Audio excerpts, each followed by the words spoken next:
Boa alvorada, período vespertino, noturno ou boa insônia, para você que acompanha mais um Vozes Livres em meio às tensões entre Hamas, Palestina, Israel e tantos outros atores políticos que não estão sendo colocados neste conflito que, na verdade, uma limpeza étnica. E para falar sobre um papo meio pesado, denso, complicado, espinhoso, a gente trouxe aqui o Vitor Baroni, companheiro aqui da Baixada, um historiador que já esteve por aí nesse Brasilzão e recentemente retornou. Bem-vindo, Vitor. Obrigado, Gui. Palestina, Israel não é um assunto fácil, né? Não é um assunto que normalmente o brasileiro acompanha no dia a dia. E a gente está aqui para desmistificar um pouquinho, né, o que as notícias, né, mostram para a gente. E acho interessante a gente começar, pelo menos, explicando um pouquinho o contexto histórico, né, do que é Palestina, né, o que é a Palestina histórica, que tanto lutam, que israelenses e palestinos lutam. Antes de entrar nisso, você concorda com o termo guerra entre Hamas e Israel? Não, né? Não dá para concordar com o termo guerra, porque ali não é dois exércitos plenos lutando, que nem existe exército de um lado, nem existe exército. Não dá para chamar de guerra. Certo, então a gente vai entender agora no nosso papo. Quais que são os antecedentes para a gente entender por que isso tudo está acontecendo aí? Bom, para a gente não precisar voltar muito no tempo, que já vai ter que voltar muito, são 70 anos de história que a gente está falando, pelo menos. Tudo começa no final da Segunda Guerra Mundial, né? Quando, logo após a derrota dos alemães, os judeus começam a se refugiar. Muitos judeus, que são israelenses hoje em dia, vão se refugiar no mandato britânico da Palestina, que era uma colônia dos britânicos. E os britânicos, no começo, não abriram as portas para os israelenses, porque já temiam, mais ou menos, que poderia acontecer disputas por território. Mas como, com a descoberta dos campos de concentrações e outros fatores que vão acontecendo, há uma pressão para que a Inglaterra abra as portas da Palestina para os judeus. Vamos só começar assim o mandato já estava rolando lá na Palestina, pela Inglaterra. Pela Inglaterra, o mandato já estava rolando.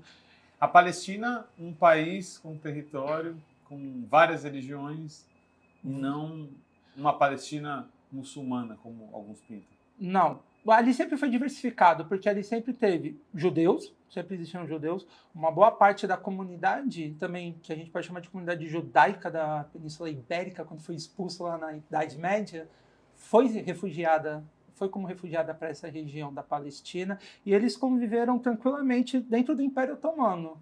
Só que aí, com a colonização britânica, vai se alimentando as tensões religiosas. É intencional porque assim, a gente sempre leva a crer que o fundo de pano dessas disputas é religião. Pano de fundo é sempre religião. E nunca é. A disputa sempre é por territórios, controle de recursos. E o que vai acabar acontecendo? Lógico, depois da Segunda Guerra Mundial, com a abertura das portas da colônia para os judeus da Europa, né? Que a gente chama de judeus da Europa, né? Porque é muito difícil, porque o que acontece? Quando os judeus da Europa começam a emigrar, o que acaba acontecendo?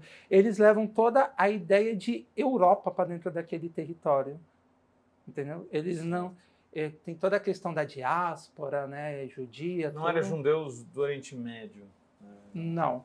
Judeus, resultado de um problema criado pela Europa, que estava sendo passado a conta para outro lado do mundo, que eram os palestinos que teriam que pagar. Isso. Normalmente, no campo da história, quem estuda muito essa área sempre fala que o povo que pagou pela Segunda Guerra Mundial no final é os palestinos, né?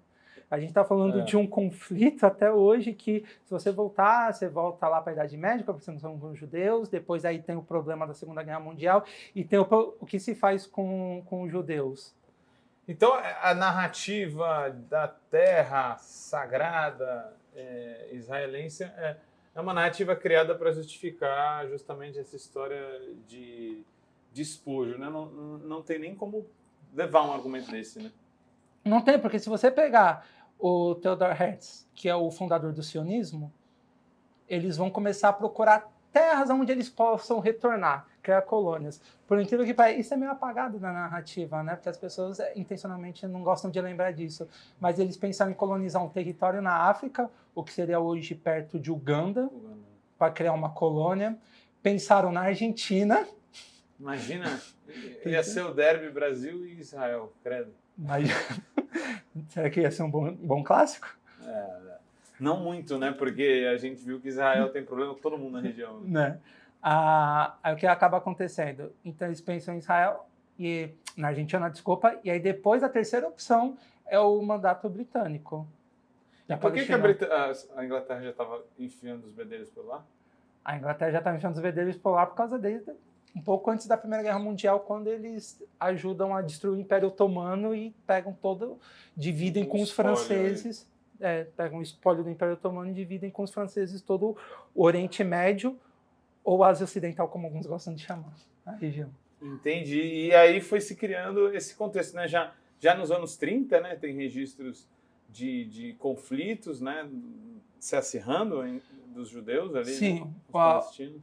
Há conflitos, porque eles vão chegando, eles começam com imigrações pequenas, depois começam imigrações em massa, e essas imigrações vão começar a trazer atritos com a população local, porque o que acontece? Muito do território é comprado, oficialmente comprado, só que o que acontece? Muito da elite local não vivia na região da Palestina, dos árabes, que as terras foram compradas. Na verdade, quem estava lá eram os camponeses, os palestinos, só que quem eram os donos das terras viviam na colônia francesa do Líbano, viviam na Síria, viviam em outras terras, que algumas foram sendo compradas, e os camponeses, que no caso é o que a gente chama hoje a população local, os palestinos, vão ser cada vez deixados de lado. Eles nunca são consultados. Eles sempre vão ser deixados de lado. E em 3 minutos na ONU foi decidido o tema, sem participação do povo árabe e principalmente dos palestinos. Né? Isso. E com a participação do nosso querido Oswaldo Aranha.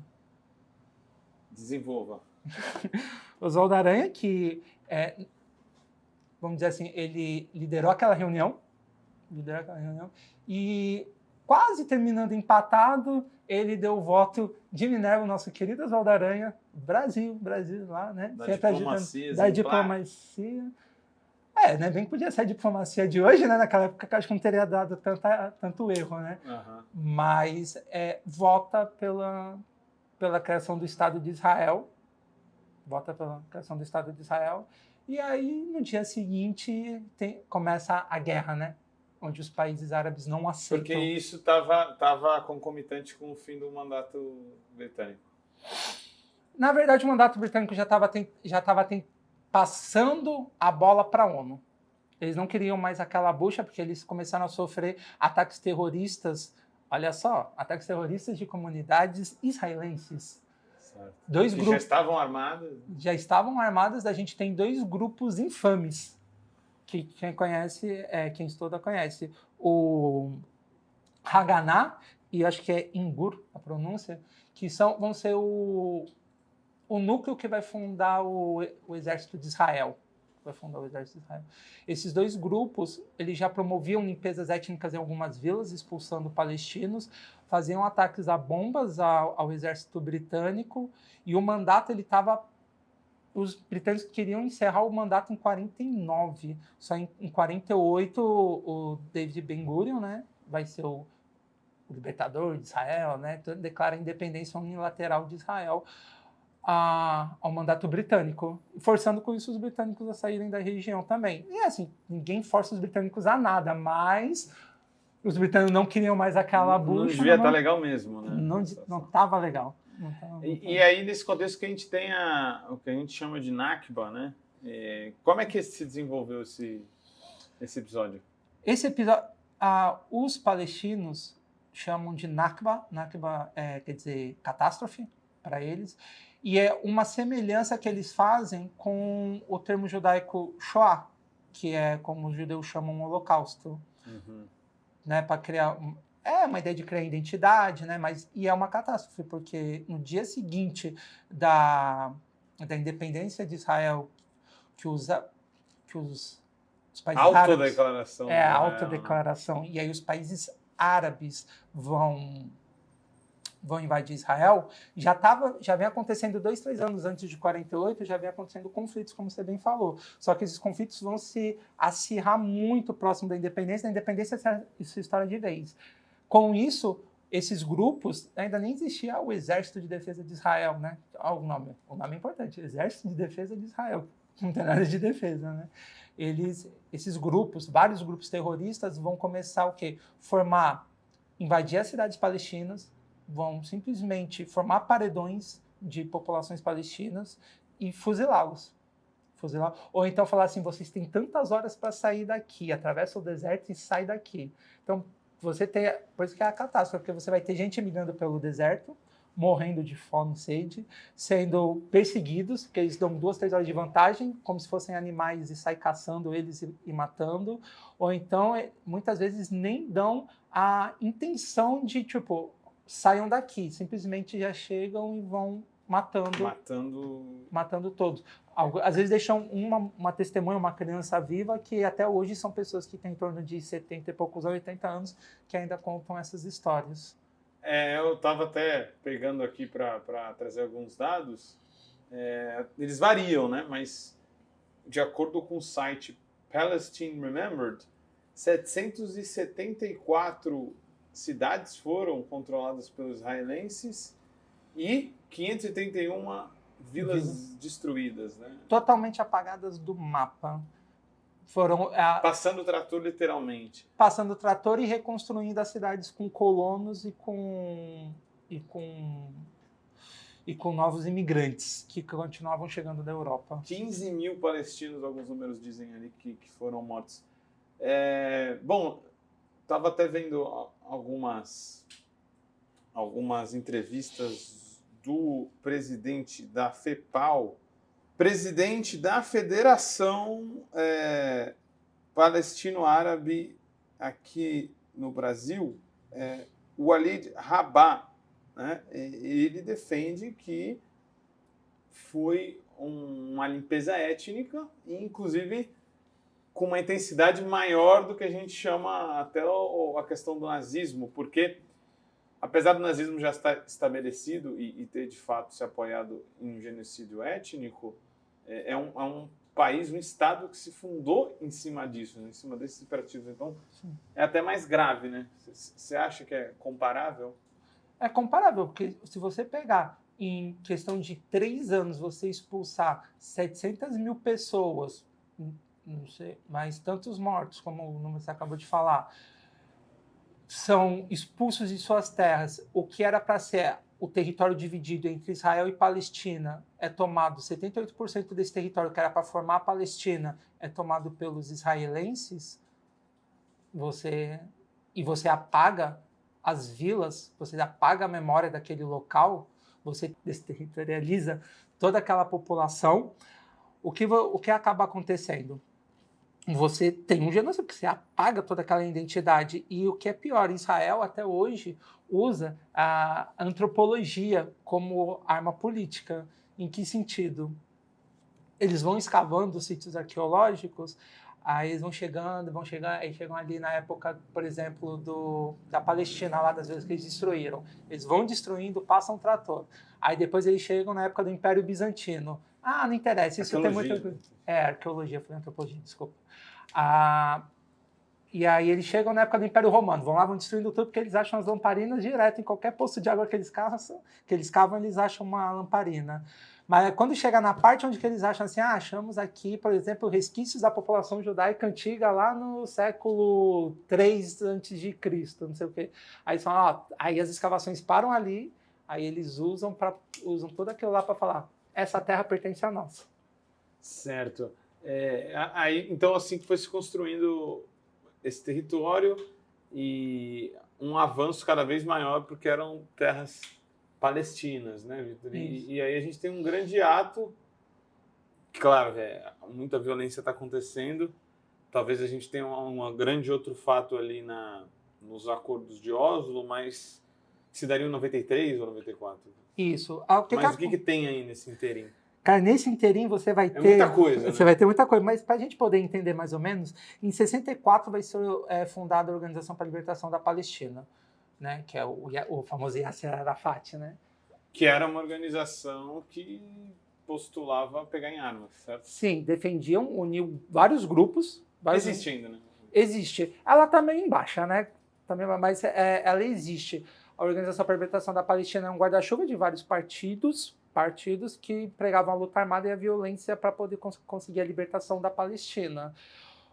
Tinha o Fatah do Arafat, que era o grupo dominante. O Fatah, ele é um... Que ele depois ele tira um pouco essa questão digamos, da resistência pela violência, digamos assim, ou da resistência pela luta armada, né? Mas nos acordos de Oslo, que eles vão abandonar a luta Depois armada. de um tempo, né? Isso, porque o que acontece durante como a OLP funcionava, o Fatah é um grupo que a gente pode dizer assim, o MDB dos palestinos, né? É o MDB, Certo. que pregava em armas, mas eles são mais ligados aos liberais palestinos, e aí você tinha os outros grupos de esquerda, extrema-esquerda, os comunistas palestinos, tudo, que vão também pegar em armas, tanto que você vai ter o segundo maior grupo depois do Fatah dentro da LP, fundado por um cristão palestino, George Habash, que era um grupo de extrema-esquerda. Que era a Frente de Libertação? Nossa. Não, era a Frente de Libertação Popular da Palestina. Ah, entendi. Mas, para você ver assim, MDB sob muitos aspas, né? Porque o Yasser Arafat foi considerado terrorista, né? Por muito tempo.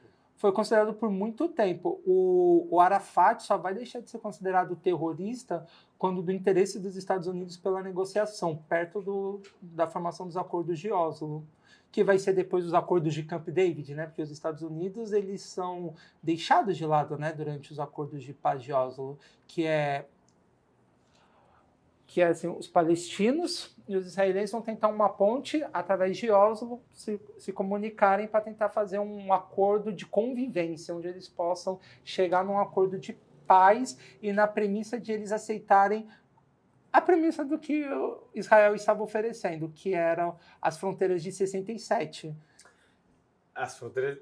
Isso é o que a OLP estava tentando no acordo, é isso? Isso. A OLP aceita o acordo das fronteiras de 67, que era o quê? As fronteiras de 67, depois da guerra dos 6 dias, né? Que é quando Israel toma a Península do Sinai, toma Gaza, toma a Cisjordânia, toma Golã, mas Golã é da Síria, né? Sinai é do Egito. E aí a treta se aprofunda com os outros países árabes, né?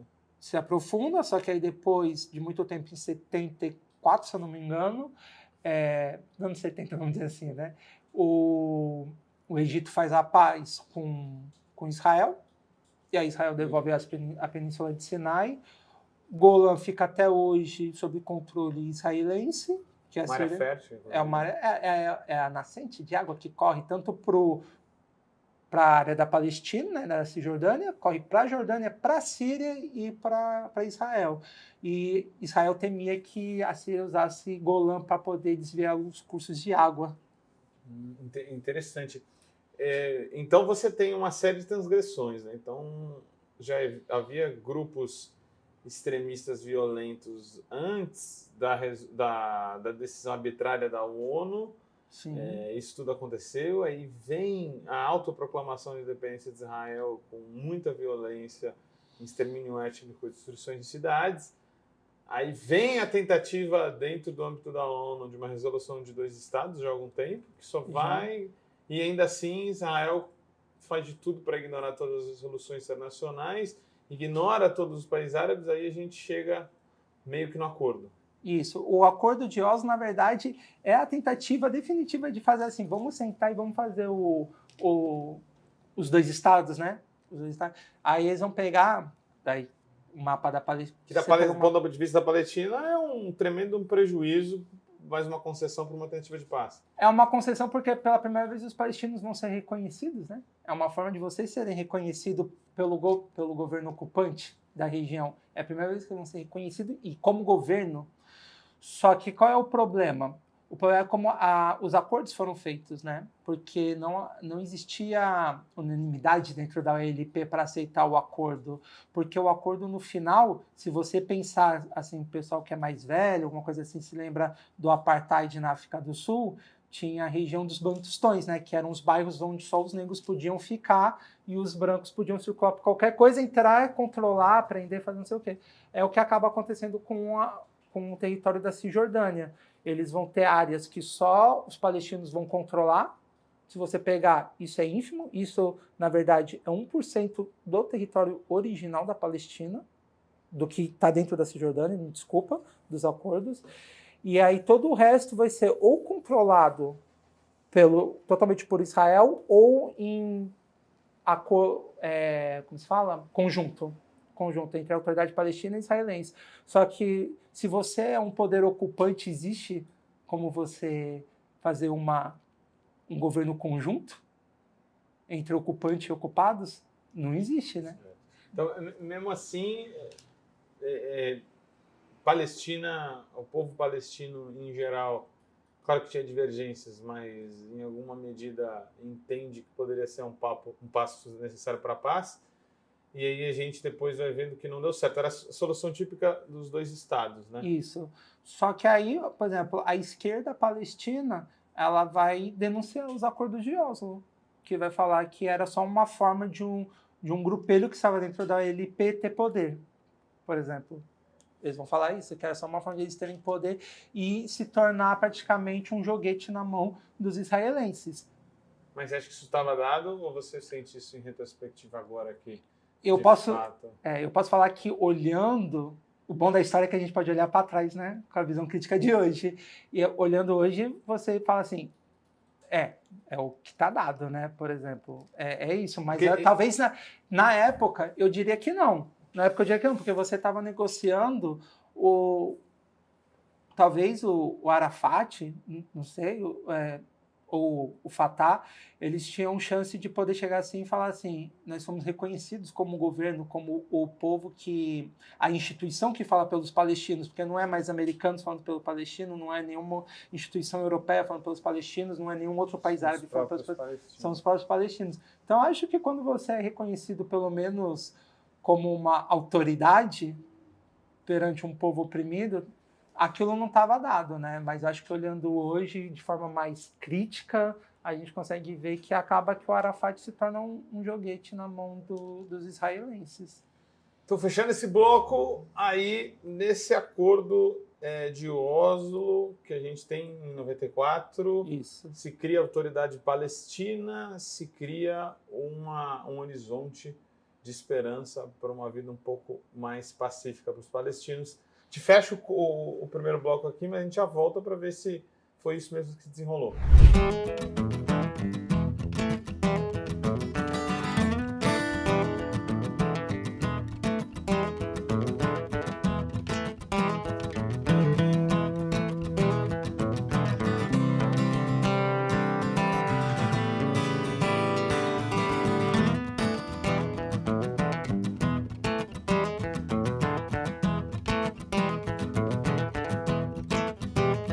Voltamos aqui para o nosso segundo bloco, onde eu aproveito e faço um pequeno jabá deste livro aqui, muito interessante, do Marcelo Buzetto, A Questão Palestina, Guerra Política e Relações Internacionais, da expressão popular aqui, muito interessante para a gente entender o que está acontecendo hoje, né? Então, acho que, como a gente parou, Vitor, no primeiro bloco, num corte ali histórico, parando no acordo de Oslo, a gente pode pular, tentar ligar o acordo de Oslo aos dias de hoje, mas fazendo, claro, com uma conexão com o que aconteceu antes. Antes do acordo de Oslo, a coisa também já estava ficando um pouco mais efervescente do ponto de vista político, né? A gente teve, um pouco antes, a fundação do Hamas, né? Ali no que seria a primeira intifada. Como que foi essa formação desse grupo? Que é um grupo político, né? As pessoas reduzem um pouco, né? Guerrilheiros, extremistas, mas todos esses são partidos políticos também, né? Sim. Bom, o Hamas vai surgir, ele é um uma vertente da Irmandade Muçulmana, que existia no Egito, é perseguida até hoje no Egito, a Irmandade Muçulmana. E o que acontece? Uma parte dos palestinos que se formaram com a Irmandade Muçulmana no Egito volta para Gaza, quando Gaza ainda estava sob controle militar de Israel. E o que acontece? Por incrível que pareça, Israel queria muito enfrentar a imagem do Arafat. Os grupos, a OLP, a maior parte dos grupos, quase todos os grupos em si, eram seculares, eram de origens seculares. Pregavam... Estado laico. Isso, Estado laico, já entendiam que não iam expulsar os israelenses do território, nem nada disso, que ia ter que conviver ao lado com eles, então entendiam que podiam ainda acabar tendo uma coexistência com eles. O que acontece? O Hamas, ele vai começar a ser financiado aos poucos, aí que é a parte interessante. Não desde o começo. Mas não desde o começo, mas para destruir um pouco, criar uma rivalidade com o Fatah, com a LP, né, antes dos acordos. Arábia Saudita e Egito, né, principalmente a Irmandade Muçulmana, vão financiando, mas tem o Mossad. Para quem conhece um pouco, o Mossad é a inteligência externa de Israel. O Mossad vai financiar bastante, por sinal, a formação do Hamas, as práticas deles em Gaza, né, construir mesquitas. Qual seria o ideia? Porque o Mossad ele assassinou lideranças do que seria a autoridade palestina ali, aliás, do que seria o Fatah também, né? Sim, na Europa. Eles mataram e perseguiram palestinos e a dissidência palestina onde eles fora podiam. Da Palestina. Não, fora da Palestina. Você vai ter o famoso Setembro Negro, né? Que é grupos que eram ligados ao LP, que vão para Berlim, né? E a gente sabe naquelas Olimpíadas vai atacar os atletas israelenses. Tem até um filme interessante sobre isso, né? Isso. Aí tem a operação, né, de resposta, que é a cólera divina. Munique, esse é o filme. Verdade. Isso, é Munique, acontece em Munique. Aí tem a cólera, né, que é a resposta, e vai matar quase todo. Aí é a resposta de caça, literalmente de caça, dos israelenses perseguindo todas as autoridades ou grupos que financiavam grupos palestinos. Bom, mas voltando ali à formação do Hamas. Qual que era o interesse, então, do Mossad no Hamas? Era você criar uma oposição não secular ao Arafat, porque você podia falar assim que ele não tinha a unanimidade, a OLP não tinha, nem a OLP nem o Arafat tinha unanimidade perante o povo palestino. Então você podia criar o racha. É aquela velha tática que eles devem ter aprendido muito bem com os britânicos, né? De dividir para conquistar. Porque assim, aí o Hamas vai sendo financiado, tudo bem por vários... Já existia, então, essa apelo popular, possivelmente, por um partido como republicanos aqui, digamos assim, e eles se aproveitam disso, financiam. Sim, porque o que acontece? O Hamas, como partido, como movimento e como grupo armado, ele vai surgir em 87 com a Intifada. O que é a Intifada? A primeira Intifada. Ela vai surgir quando começa a vazar muitos vídeos de abuso de soldados israelenses contra palestinos. E teve um atropelamento arbitrário também, né? Também, não sei se você se lembra, mas foi muito comum. Quem tem 30 e poucos anos vai lembrar. Foi até no Jornal Nacional que passou isso. 4 soldados israelenses segurando um palestino quando um terceiro soldado com uma pedra desse tamanho quebra os braços de um jovem palestino. Sim, que era a recomendação, né? Porque era a rebelião das pedras, os jovens jogavam pedras contra os tanques e aí eram recomendados de se quebrar os seus ossos. Né? Isso. E aí o Hamas vai surgir principalmente nessa primeira intifada, quando vai ser eles vão pegar em armas, vão fazer de 87 até os anos 90, só para a gente resumir, vai ser o quê? Vários grupos da OLP ainda, fazendo atentados, não dá para chamar de atentados terroristas, né? Mas atentados contra alvos civis, vamos assim dizer, para poder tentar chamar a atenção do mundo. Tanto que vai ter até nos anos 2000, depois dos acordos, mas só para a gente já volta para os acordos, tanto o Hamas em 2005, 2006 desiste de homens-bombas, porque eles falam assim, isso mancha muito a nossa imagem, então eles tentam fazer um rebrand, né, vamos dizer assim, e aí e no início, na sua carta de fundação, eles não reconhecem de jeito nenhum o Estado de Israel. Aí hoje já, mais ou menos, depois de alguns congressos, né, eles mais ou menos sabem que também o Israel vai existir. Eles não deixam assim claro que vamos conviver do lado de Israel, mas a intenção é criar um Estado muçulmano onde os judeus vão ter direitos, mas vão ser tratados como minoria. Certo. Então, o Hamas ele começa daí, mas ele tem uma vitória expressiva eleitoral em 2006, né? Onde ele vira, digamos ali, uma presença grande do que seria o parlamento, digamos assim. Autoridade palestina. Autoridade palestina. Isso. Porque o que acontece? Já em 2006, as pessoas, grupos e pessoas entendem que o acordo de Oslo, o Camp David, como queira chamar, fracassou, porque Israel não faz a parte do acordo. Tudo que eles pediram para os palestinos, que era o reconhecimento do Estado, reconhecimento de aceitarem as fronteiras de 67, né, e abrir mão de tudo. Praticamente eles pediram para os palestinos abrirem mão de tudo e aceitar como que estavam as coisas. Os palestinos fizeram uma declaração que aceitavam o Estado de Israel, tudo isso daí. E aí o que acaba acontecendo? Só que os israelenses não cumprem a parte do acordo. A Palestina segue do jeito que estava. Claro que com um pouco mais pacífico fica, né? Você tem até o aeroporto funcionando, etc. Sim, sim. Porém, não virou um Estado soberano, né? Não virou. E isso ajuda também a oposição, que seria o Hamas, a dizer, vocês entregaram a paçoca, né? E o Fatah lá no poder. Isso. O Fatah está no poder. Todos os grupos que formavam antigamente a OLP ainda existe, mas nem mais como um guarda-chuva de partidos, porque o que era o OLP e PA meio que se misturou. Teve uma hora que o Arafat era o líder do Fatah, líder da OLP e chefe da autoridade palestina, né? Então tudo se misturava, então a LP está lá meio... É só uma organização que existe pro forma hoje em dia, quase não funciona. E aí o que acaba acontecendo? A população se revolta, porque começa a ver que o Estado não é formado, que uma boa parte começa a ver que o Arafat só é um jogo... Não dá para dizer joguete, né? Mas que ele só meio que acalma ali a população palestina, não se revoltem, não sei o que, né? Sempre colocando em panos quentes, né? Domesticam a indignação. Domesticam a indignação.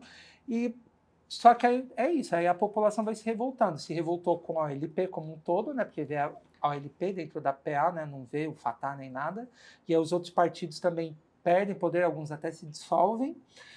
E o Hamas começa a ganhar popularidade. O Arafat, né, que por sinal morreu em 2004, ele era responsável por acalmar os ânimos, né? Então a população palestina, os mais jovens, quem é da geração do Arafat tem uma puta respeito ainda por ele, né, como uma liderança, só que os mais jovens já começam a duvidar do potencial do Arafat de conseguir uma possível libertação da Palestina, né? Dos acordos de Camp David, que tinha se formado, tinha eleições propostas para 2006 que deveriam acontecer para poder o quê? Os outros partidos que faziam parte, né, da autoridade palestina iam concorrer às eleições normais pelas cadeiras, né, do parlamento que funciona em Hebron. O que acaba acontecendo? O Fatah vai vencer na faixa de Gaza toda e ainda numa pequena parte da Cisjordânia. Isso em que ano? 2006. Não é aí que o Hamas domina a faixa de Gaza? É bem aí, vai ter a Batalha por Gaza. Vai ter a chamada Batalha... Em 2006 vai acontecer a famosa Batalha por Gaza, onde que militantes do Fatah na faixa de Gaza e os militantes do Hamas vão pegar armas e vão guerrear para expulsar cada um do seu território. Porque o que acaba acontecendo? Com a vitória de 2006 do Hamas na faixa de Gaza, eles iam ter que acabar fazendo um governo de coalizão com o Hamas tendo mais poder do que o Fatah pela primeira vez na história. Em Gaza, né? Tanto em Gaza, mas no Parlamento Nacional da Palestina, na Autoridade Palestina, que funciona em Hebron, na Cisjordânia. o Hamas ia ter direito de sentar pela primeira vez lá. E aí o Mahmoud Abbas, né, que é o sucessor do Yasser Arafat, ele não aceita. Ele não aceita porque ele, por N motivos, um dos motivos é que os países ocidentais e o próprio Israel falou que ia bloquear o dinheiro para a autoridade palestina se o Hamas assumisse cadeiras no parlamento. E aí acaba assumindo, e aí isso explica as coisas se recrudescerem em 2007, você diria que é isso? Que começa um tipo de embargo? É isso, porque se você pensar até hoje, de 2006 até hoje, não teve mais nenhuma eleição na Palestina, para a autoridade palestina.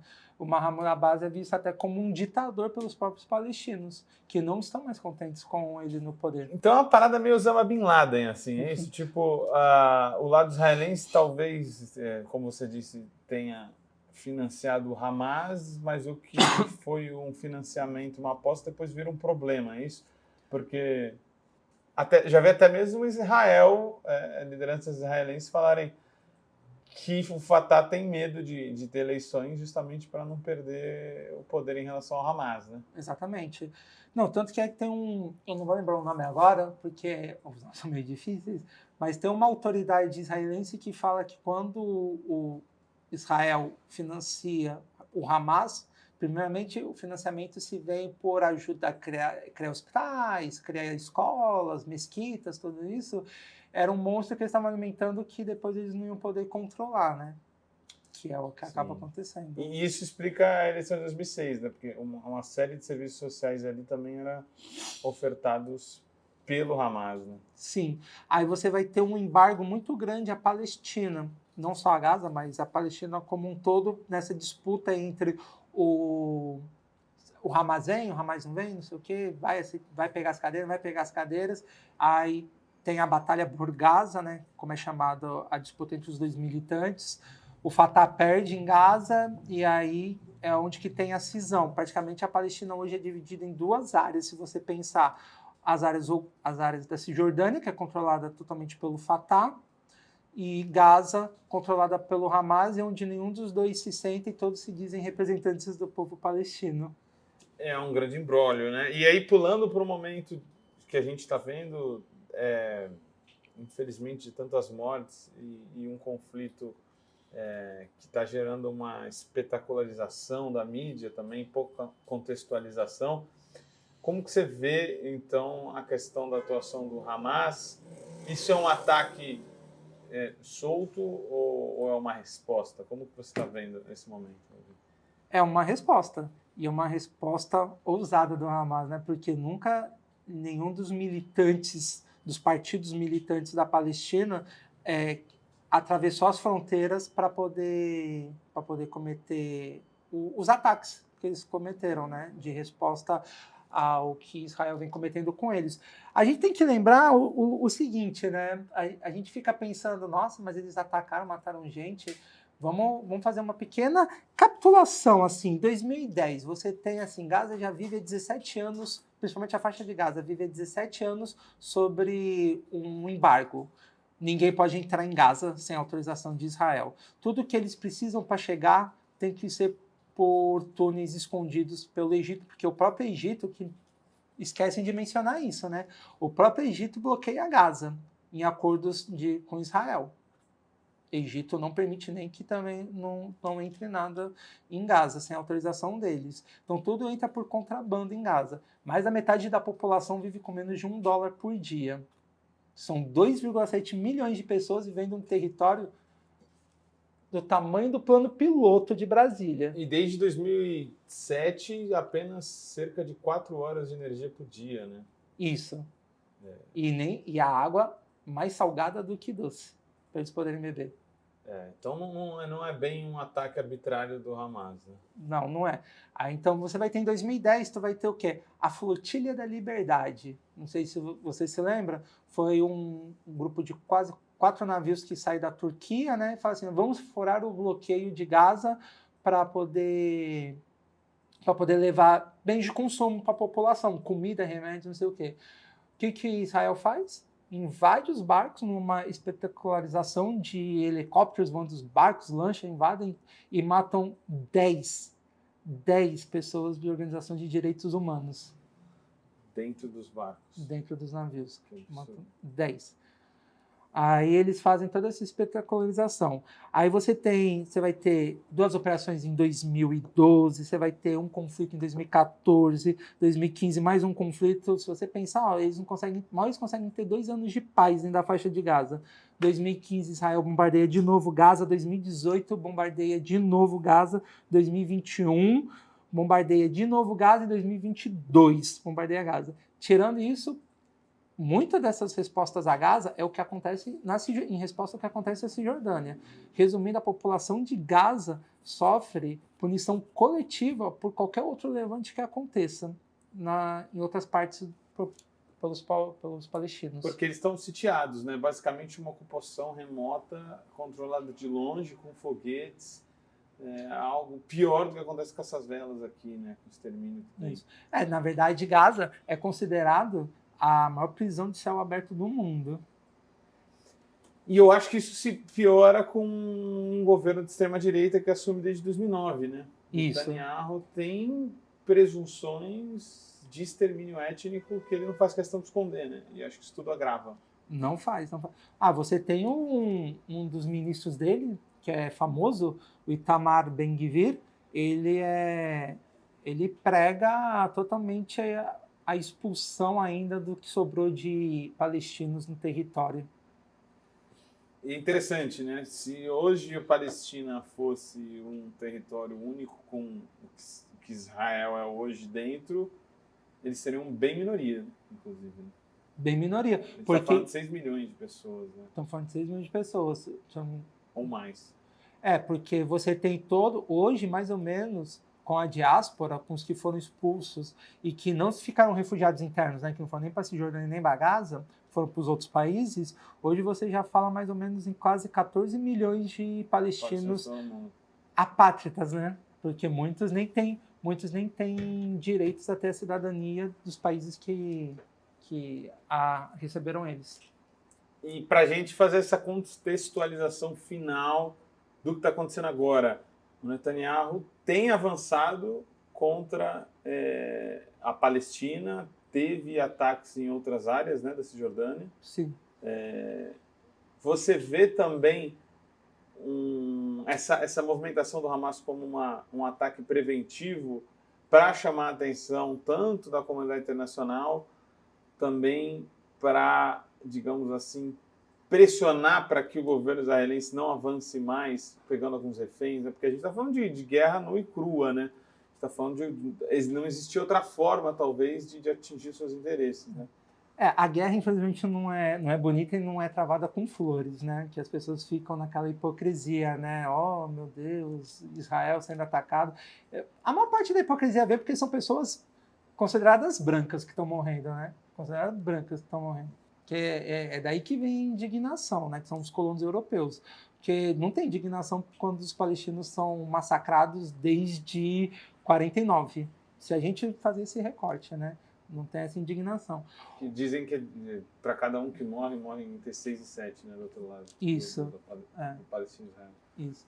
O que acaba acontecendo? Um pouco de sequestrar a população, né? A ideia de sequestrar soldados, sequestrar pessoas, é porque foi em 2011, se eu não me engano, teve o acordo Shalit, né, que era um soldado que já tinha sido sequestrado e ficou quase 2 anos na faixa de Gaza, 4 anos na faixa de Gaza como refém, e pela troca dele, pela vida dele, foram 1.000 militantes palestinos soltos.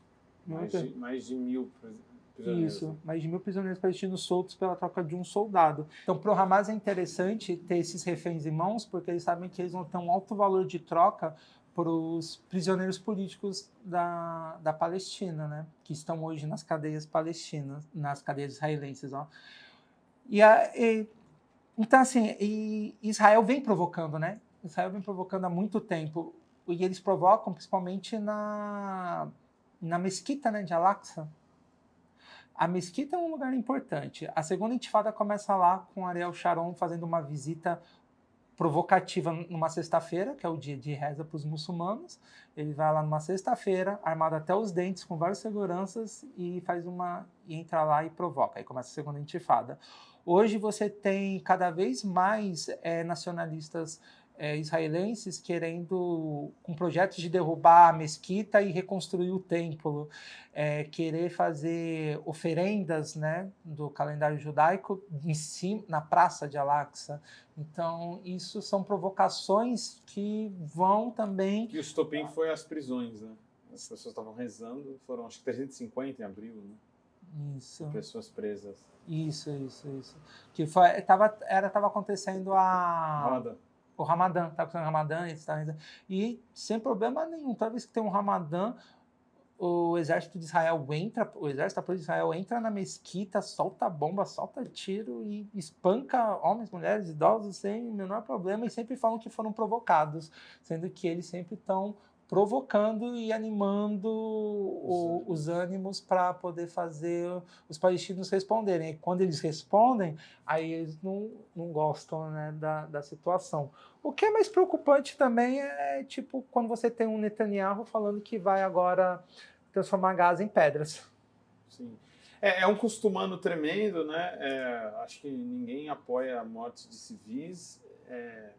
O ataque do Hamas, do ponto de vista das perdas de vidas, não é defensável, se a gente for isolar as coisas. Sim. Mas é difícil dizer que teria como chamar a atenção da comunidade internacional, afinal, Rússia e China se posicionaram, muitos países fora do eixo Estados Unidos e União Europeia também se posicionaram para uma resolução da questão palestina, muitos países ainda seguem não declarando o Hamas como uma organização terrorista, porque de fato ela não é, ela tem fins políticos, tem apoio popular de um setor da sociedade, assim como o PSDB tem aqui, assim como os republicanos têm aqui. Então, tudo isso são algumas mentiras, né? A questão do terrorismo do Hamas, a questão de que seria um ataque arbitrário. Tem alguma coisa a mais, Vitor, que você gostaria de colocar que está sendo distorcida no debate que a gente está vendo hoje na TV? Hoje eu pediria para tomar mais cuidado com a fake news que estão se espalhando, né? Que agora estão começando pegando imagens do que o Estado Islâmico fez, por exemplo, na Síria, na ocupação que eles fizeram na Síria, e estão falando que são os palestinos agora que estão cometendo, né? Então, assim, por exemplo, soltaram uma fake news ontem falando que 50 crianças tinham sido decapitadas pelo Hamas. O próprio exército de Israel veio e desmentir que isso não aconteceu. Agora vai ser... porque botaria pressão neles, né, para agir. Sim, botaria pressão. Agora temos que tomar cuidado e garantir realmente que você tem o quê? Hoje você tem um movimento internacional de apoio à Palestina, que é muito bom, chamado BDS, né, que é boicote, né, desinvestimento e sanções, que seria o quê? É um movimento onde que pedem para não comprar nada que vem de Israel que seja produzido dentro dos territórios ocupados, que é uma forma de você sancionar a economia israelense.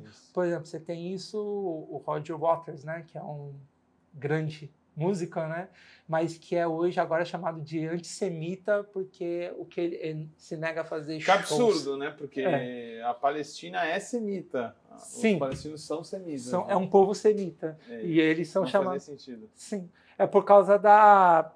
Hoje, qualquer um que você queira desacreditar o sionismo vai ser chamado de antissemita. Última pergunta, Vitor. Você concorda com as aproximações, então, do Hamas ao Estado Islâmico, por exemplo? Muito difícil fazer, porque o que o Estado Islâmico fez, o Hamas não chega nem perto de ter feito.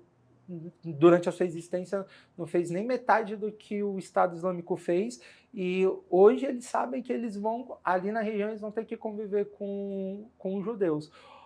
O que é interessante é que hoje a gente apoia o Hamas porque eles são o partido que tem mais ramificação dentro do povo palestino e que luta pela libertação do povo palestino. Estamos do lado da libertação da Palestina. Após a libertação da Palestina, é o enfrentamento ao Hamas. Com certeza, porque Acho que talvez a única afinidade que tem aí entre o Estado Islâmico e o Hamas é a questão de um Estado muçulmano, que é algo que não é defendido pelas esquerdas e até talvez por uma parte do povo palestino, né? Ter um Estado soberano que seja laico, que possa vir a permitir a coexistência das mais diferentes religiões. Né? Exatamente. Tanto que hoje a maior parte das esquerdas palestina fala que os dois estados fracassaram. Agora é terminar o apartheid, trazer o direito de retorno da população, voltar para a Palestina e tentar conviver o mais pacificamente possível os dois povos. Muito bom, Vitor. Obrigado por ter você aqui. A gente espera ter você outras vezes. Muito obrigado.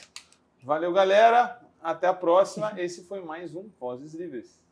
Como todo trabalho independente, esse podcast pode estar por um Trix, um Pix, ou melhor, um Tris, sem o apoio solidário de seus ouvintes. Portanto, se você já se divertiu conosco, se enriqueceu, se informou, ou se fomos apenas um passatempo para você, nos ajude para que continuemos existindo. Sem financiamento, sem independência. Portanto, ajude o Vozes Livres se tiver consciência. Isso pode ser feito pelo nosso apoia-se/podcast Vozes Livres ou pelo Pix, pelo e-mail podcastvozeslivres@gmail.com, escrevendo no assunto a palavra Vozes. Nos acompanhe nas redes sociais, @Livrescop e @Livresprodutos do Bem. O Vozes Livres é um podcast realizado pela Rede Livres e financiado pelo Sindicato dos Químicos Unificados de Campinas e Região e pela Federação dos Trabalhadores do Ramo Químico do Estado de São Paulo. Produzido coletivamente por Guilherme Prado, Vitória Felipe e pelo coletivo Orvalho Filmes, composto por Eduardo Ferreira, Gaspar Lourenço e Guilherme Bonfim.